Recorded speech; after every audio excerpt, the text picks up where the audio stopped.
ہمارے لیے آج کی پہلی تلاوت مقدس پولس رسول کا خط عبرانیوں کے نام، اس کا 4 باب 12 سے 16 آیت تک۔ کیونکہ خدا کا کلام زندہ اور مؤثر اور ہر ایک دو دھاری تلوار سے تیز تر ہے اور نفیس اور روح اور بند اور گودے گودے کو جدا کر کے گزر جاتا ہے اور دل کے خیالوں اور ارادوں کو بھی جانچتا ہے، اور اس کے حضور کوئی مخلوق بھی چھپا ہوا نہیں ہے، بلکہ جس سے ہمارا کلام ہے اس کی نگاہ میں سب چیزیں کھلی اور بے نقاب ہیں۔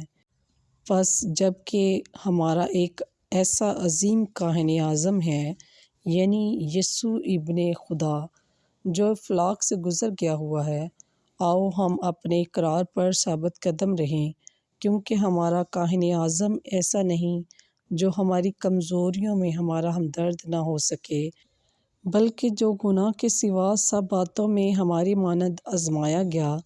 پس آؤ ہم توقع کے ساتھ فضل کے تخت کے پاس جائیں، تاکہ رحم حاصل کریں اور ضرورت کے وقت کی مدد کے لیے فضل حاصل کریں۔ پس پاکلام کے پڑھے اور سنے جانے پر خداوند کی خاص برکت ہو۔ خداوند کا شکر ہو۔